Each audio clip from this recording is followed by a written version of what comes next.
You know, one of the things Jesus warns us about, he said, there'll be many who come in my name and say, I am the Christ, follow me. We're warned of these false Christs. And I think we often think of that as a person who will emerge.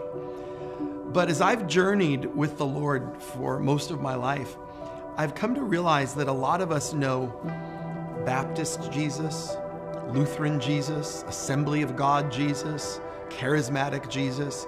We know the Jesus who is a lyric in our favorite worship song. All of these are iterations of Jesus, and I would argue, if we trace this back historically, that we're going to go all the way back to what I would call Constantinian Jesus or Constantinian Christianity, which really looks nothing like biblical Jesus. Biblical Jesus is a Jew. Biblical Jesus was faithful to the Jewish teachings that he was passed down and taught his disciples. He said, not one jot or tittle, none of this law shall be abolished. And so I think that Western Christianity, from Constantine onward, has been largely built on a faulty foundation of something other than biblical Jesus.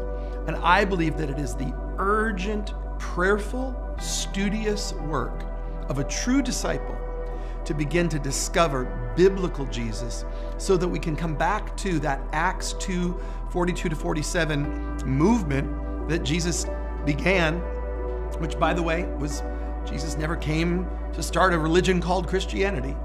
But what did they have in that Acts chapter 2 moment, really where the upper room burst forth, and how do we begin to rediscover that and build our lives according to the principles of biblical Jesus? Well, what Brother Andre is doing with the Global Prayer Alliance and gathering believers is crucial to fulfill two scriptural mandates. John 17:21, Jesus' high priestly prayer before he goes to the cross, he prays for one thing.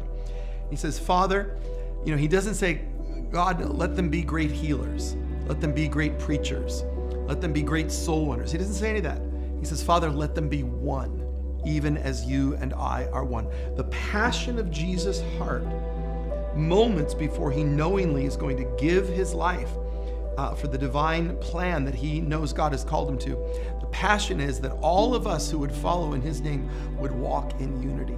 How tragic that today there are over 30,000 Christian denominations in our world. How have we failed in this one urgent prayer of Jesus that we would be one? And then the second verse that comes to me is Psalm 133. In Hebrew, behold how good and pleasant when brothers dwell together in unity. It's like the oil that's released on Aaron's beard, like the dew that drips down from Mount Hermon. So there is a supernatural grace that comes when we embrace humility, and in the place of humility, find ourselves in unity, and then walk with God's authority. So I believe what GPA is doing is so crucial to find a remnant leadership, a remnant people who will lay aside all of the labels and come into the place of unity in seeking the heart and purpose of God.